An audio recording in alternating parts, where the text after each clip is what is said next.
Hello, I'm Professor Lieu here today with art prof teaching artist Jordan McCracken-Foster. Welcome So, to our video where we critique artwork in movies. Today we are looking at a sculpture installation in the 1984 film Beverly Hills Cop starring Eddie Murphy. If you would like to grow as an artist, but you cannot afford an art class, we've got everything you need here at Art Prof, critiques, tutorials, career advice. You want to get started by subscribing to our channel and ringing the bell to make sure you don't miss out on anything. Beverly Hills Cop is from the 80s, and I like to think about it as having the quintessential 80s theme. Would you say that's accurate, Jordan? oh, definitely. I mean, for someone who wasn't alive in the 80s, I would say definitely. So, Jordan, why don't you give a quick primer of what this movie's about? Because I'm sure there's some people watching who maybe have never seen it before, but it's hilarious. So good. um, yeah, it's one of the funniest movies. I think it was listed as like the greatest movie of 1984. But the movie stars Eddie Murphy, who's a police officer in Detroit, and his childhood friend ends up getting murdered in the very beginning.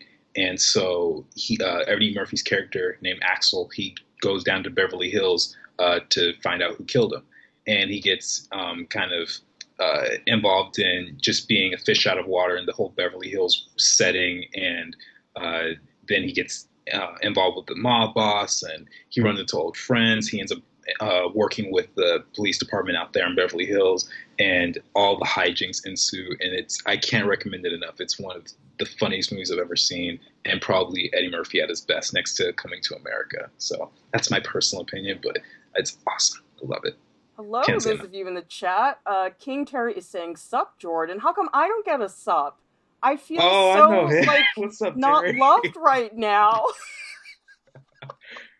Chenandler Bong is saying hello to you guys. Those of you who are watching, have you seen Beverly Hills Cop? Have you heard of it before? And actually, Jordan, now that people are here, we got to sing the theme song because I have to. ready? It's not really singing. It's Maybe just a Jordan should beat. sing it because I'm really bad at singing. Dun, dun, dun, dun, dun, dun, dun, dun, dun, dun, dun, dun, dun, dun, dun, dun, dun, dun, dun. So Oh, good. classic. Tammy is giving me a sup. All right. I feel a little bit better. My ego was a little bruised for a few seconds, but it's okay. I'll get over it. I'm an adult. I can do that. So, Jordan, let's show everybody the artwork that we're going to talk about. Can you maybe explain the scene and what's going on and what this Yeah. artwork is? So if I remember correctly, Eddie Murphy, he's in Beverly Hills. He just got there, and he wants to go tell his childhood friend, a mutual friend of the one who got murdered. In the movie, her name is Jenny Summers, and she works at an art gallery, who is owned by the guy who basically had this guy killed. And so when he shows up, it's just this really bizarre. I guess we could call it modern art, but it's 1984, so past modern art, I guess. And um, and when he's looking around, he's really confused as to what the art is. And this guy named Serge tries to explain to him, but his English isn't the best. And it makes for a scene that's really, really funny. But a lot of the stuff and a lot of the artwork tends to be like in the background, but it's so bizarre that it just really draws your attention because it's not just paintings and stuff. It's very weird, like heads on top of platters and weird you know uh metallic or ceramic sculptures and this weird stuff. And we can't show this to you in the stream right now, but if you guys watch a movie clip of this later, what's really hysterical about this sculpture is that the heads that are on the plates, they rotate. So technically it's a kinetic sculpture, I suppose. Like that just for me that was the icing on the cake for the sculpture. That is just so perfect. It's so bizarre. I really it's one of those things that you remember but you don't understand in a movie. So Jordan, sculpture is not really your main thing, I would say. You don't No, have a PhD in sculpture or anything like that, I would guess. What is your take on this piece? Because I'm always interested to hear from somebody who is not in the same field as the artwork they're critiquing. Like asking a concept artist to talk about this funky 80s sculpture installation, I just think is awesome. Yeah.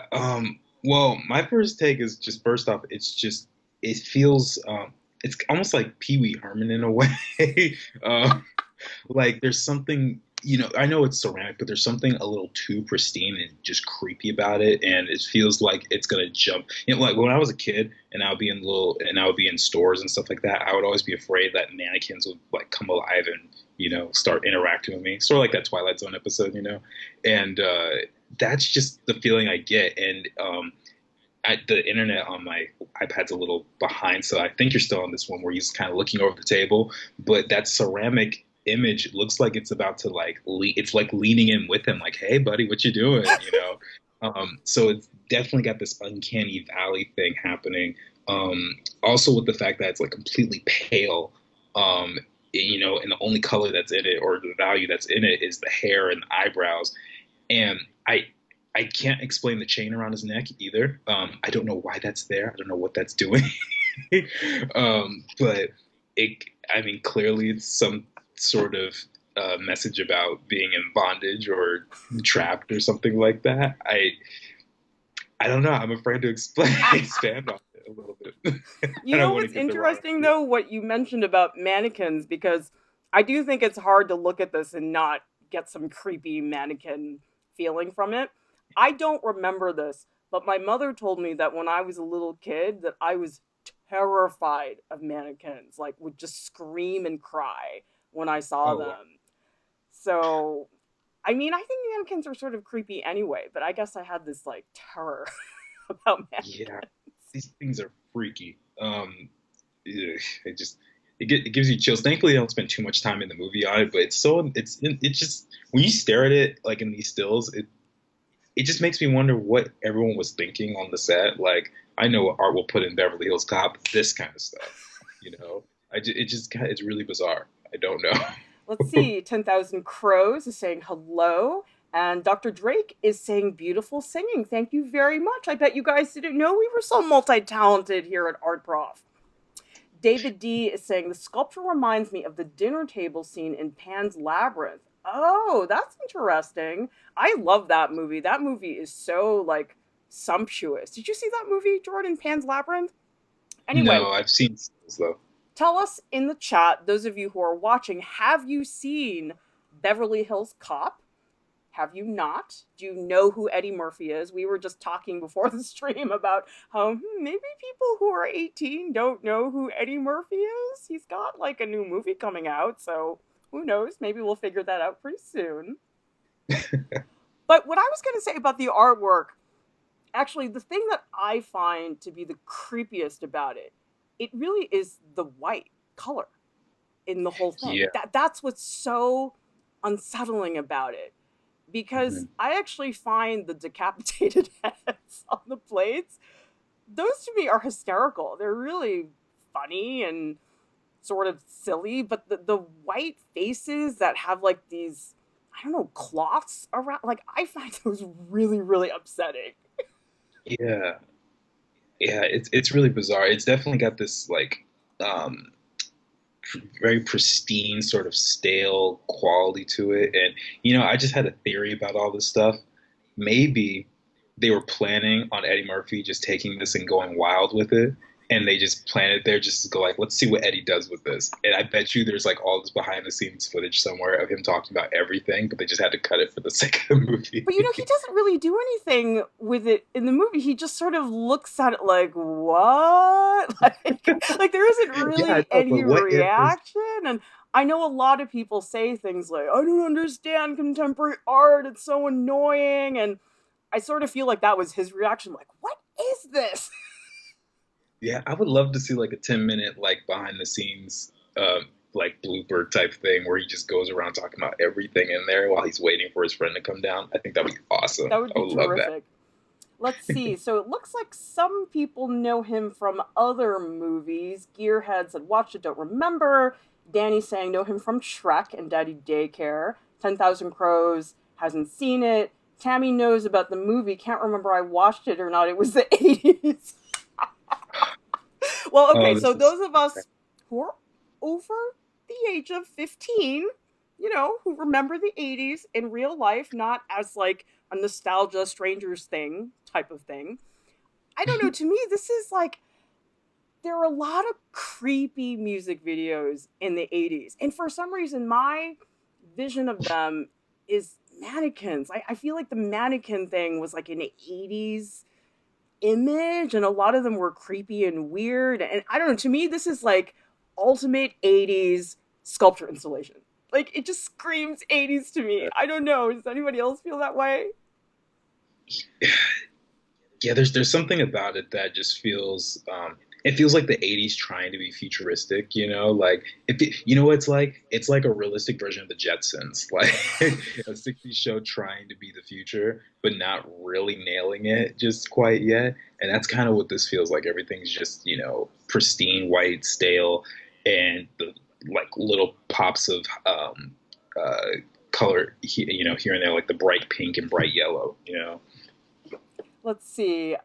Tammy's agreeing with me about the 80s. Well, so let's take a look at some art history images, because actually, the artist who's most famous, really, for white figures is this sculptor, George Segal. Segal? I don't know how to say his last name. But he basically makes these very creepy, disturbing images. They're all plaster casts, but he puts them in like real situations. So, like, this one's called The Dinner Table. I picked this one for obvious reasons, but he's also done pieces like this one. This is like a quintessential piece he's done called Walk Don't Walk, and he has them right next to like a real traffic sign. And I think you can see when you have figures that have no color at all, it's that stark, sterile white. It's super creepy. Like, there's something about it that's just really uncomfortable. And Siegel has done a lot of other images that are a little bit more serious. Like, he has one of like people behind barbed wire. He has this one of people in a bread line. And so his work definitely goes into political and historical situations that Beverly Hills Cop does not. But it's just interesting how we're looking at the George Siegel image and it feels so serious. But then, like, this one is, it just is making me laugh. Like, I don't even feel like I can even give it the time of day as far as like real analysis. I don't know. Am I crazy? No, I don't think you are. And, I really doubt that, the directors and, creators of this film thought that we'd be really studying this almost 30 years later. But I have a theory as to why the mannequins are so creepy is because, we're so used to seeing life every day, and life has color, especially like in our cheeks and stuff, whether it's, like a red blush here or, something like that.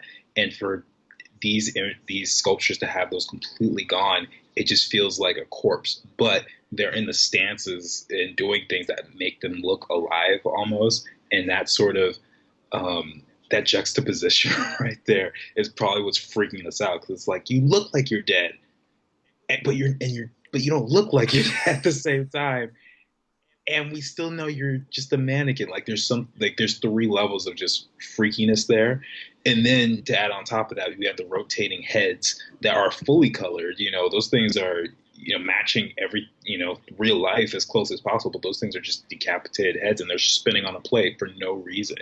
And it's like, are they eating them for life? Like, what is like? I don't know what's going on. I can't figure this out. Well, that's the thing, is like I keep trying to find connections or reasons why certain Hmm. decisions were made, and it just seems like a whole bunch of random non sequiturs.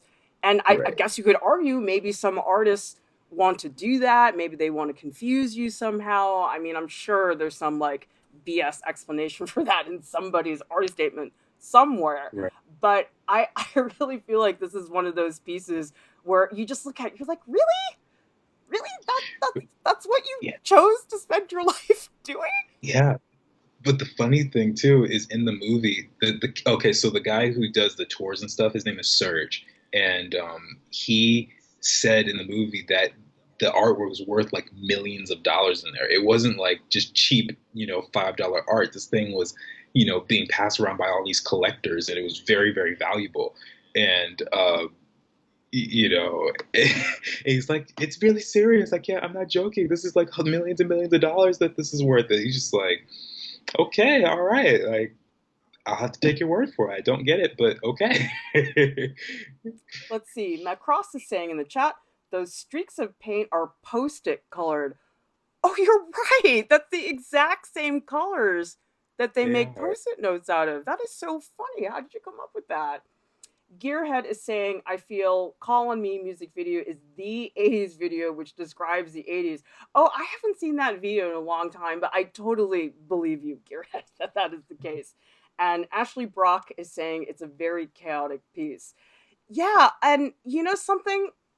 I feel like this is one of those pieces where you just feel like the artist is trying to mess with you, or they're so stuck in their heads that they can't even process that other people would be completely bewildered by that. And unfortunately, that is the way a lot of people feel about contemporary art. Because Yeah. I feel like I hear that all the time. When people find out I'm an artist, they go, "Oh, I don't get modern art. I don't understand. My 2 year old can make that." You hear that all the time. Right. And I Right. think, honestly, it's because of stuff like this that makes people have that reaction to contemporary art. Oh, definitely. And something I also just thought of is thinking about what this movie's about. It's about Eddie Murphy being a fish out of water and just not understanding this world. And so he goes to Beverly Hills. Now, I'm going to talk about my home a little bit. For those who don't know, I'm actually from LA, so I've been to Beverly Hills a couple of times, and there's a lot of very snooty people in Beverly Hills that just think they're bigger than better than everyone else. Not saying everyone, so my friends who are watching don't get offended, but that's the case for a lot of them. And so, he's coming in. This character, just this rough cop from Detroit, just coming in.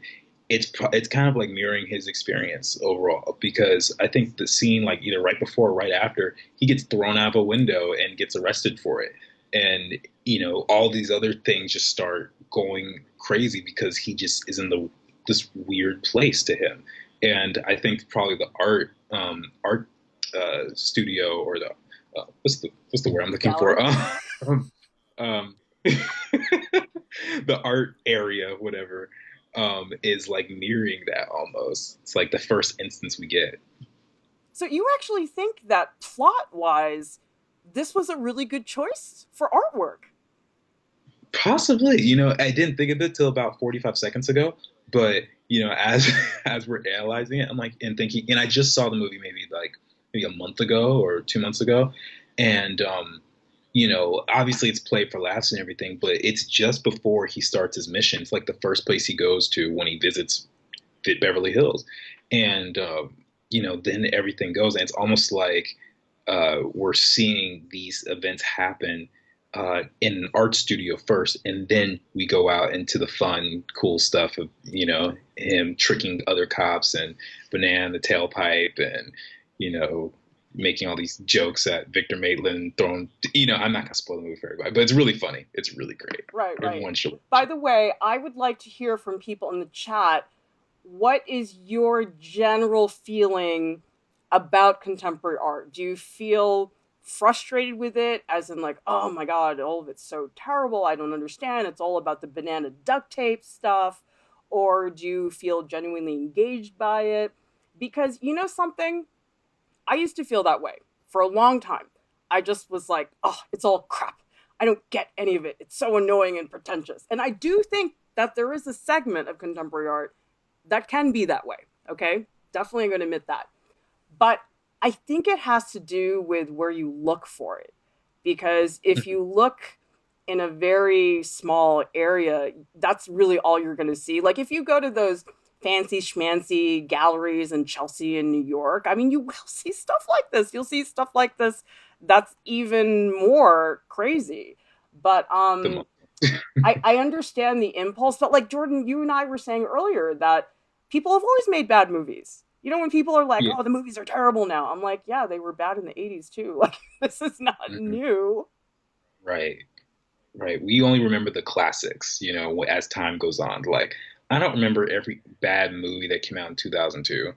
Like, no one really cares, but we remember the good ones. We remember like Austin Powers Goldmember or, whatever else came out. And that was the first movie I thought of. I know Shrek came out in 2001, and there's a lot of other good movies that came out around that time. But I don't remember all the bad ones. Like, who thinks about like things like that?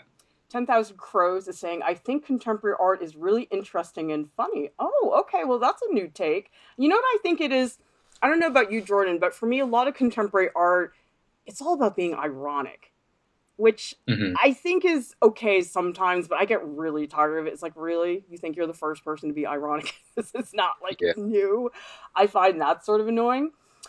I Hmm. want to know, Jordan, what do you think those heads are? Are they supposed to be real, or do you think that they're symbols?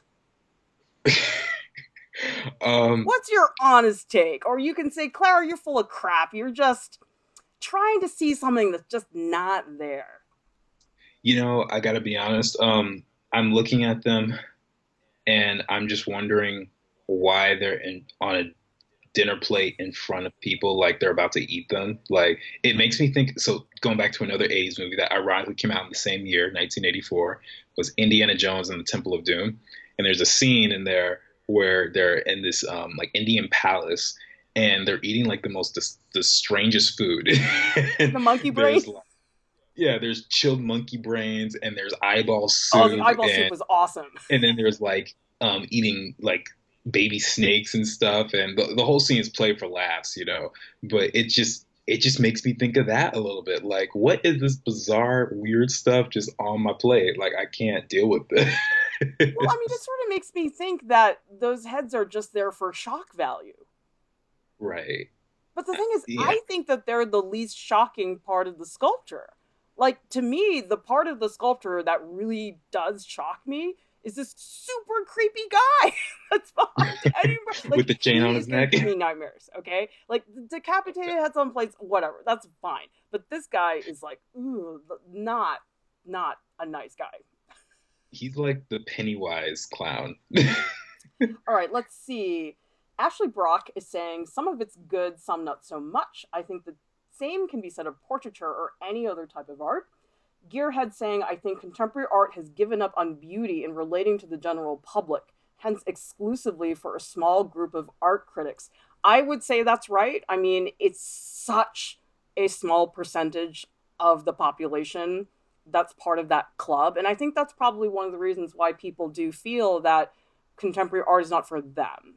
And that bums me Right. out because it should be. It should be for everybody. But unfortunately, Mhm. the way I think a lot of the institutions run shows, I mean, it costs like $35 to go to the Museum of Modern Art. Like, who has that kind of Yeah. money? I mean, if I took my Yeah. husband and my two kids, we'd be out over $100, and my kids would probably complain after 30 minutes that they want to leave. So, like, Right. I'm an artist and I can't even afford to go to the, major museums in New York.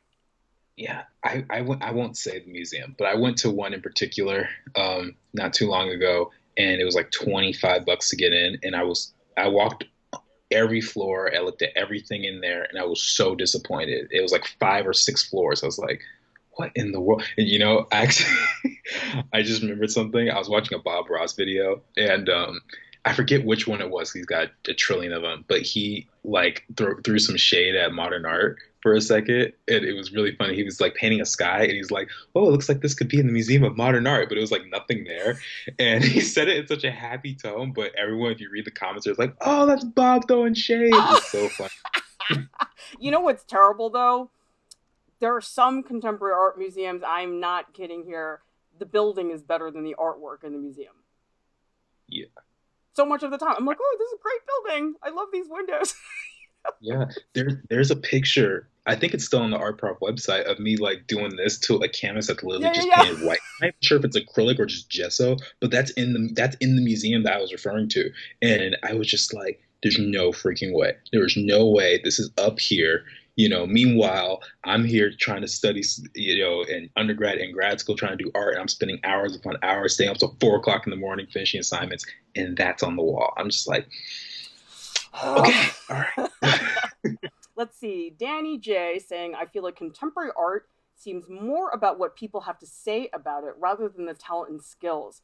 Creativity over skill. Yeah, I would agree. There's definitely a group of people who are like anti skill because let me tell you, I got a lot of crap at art school because I wanted to paint somewhat realistically. Like people really harassed me about it, and I really felt embarrassed when I was in art school, which is so ridiculous. But it took me a while to get over it. And then one day I was like, screw this, I want to draw like this. It's like so messed up. And let's Wow. see, Hiroshita is saying, I agree. It's more about the idea because many people see it and I think I can do that, but they didn't, right? If that makes any sense. Yeah, I mean, it's a complicated thing. I just think that a lot of people, and this is probably like 10 streams, we could talk about this. I think a lot of artists do feel bad that they care about technique. I mean, you have to sort of run in the right circles. Like if you're in the wrong place and you're with all these people that hate painting and say painting is dead, that's probably not a great place for you if you want to be a realistic painter. So a lot of it does depend on context. Right. Tammy is saying, I love that some abstract modern art provokes me to try to figure it out, but recently in Vancouver, Elton John's crew member production staff had their art displayed in a hotel, numbers stenciled. And Ray is saying, when I was in school, you might be able to get a degree without drawing well, but you'd never graduate if you could not verbally defend your art. Well, that's still true, Ray. I mean, that's definitely what happens in a lot of art schools. Tammy's saying, stenciled on canvas for thousands of dollars. Pretentious. Yep, I would say that sums it up pretty well. But Or speaking in some of cases, really. decapitated heads, let's get back to that because, Oh, we got to talk about that. I was actually thinking immediately, I don't know how to pronounce his name. I think it's Salome, which is Salome. a quintessential story from the Bible where she's got the head of John the Baptist and it's this horrible thing. And I don't know, for me, there's such a striking resemblance and it's a very common image. Like Titian painted it, lots of artists have used that image before. But the thing is, like, I can't look at this piece and think that the artist was thinking about Salome and the art historical connections. Like, it just seems like Yeah, they're just trying to throw a wrench into your brain or something. yeah. Like this feels like a Mad Lib version of that, or like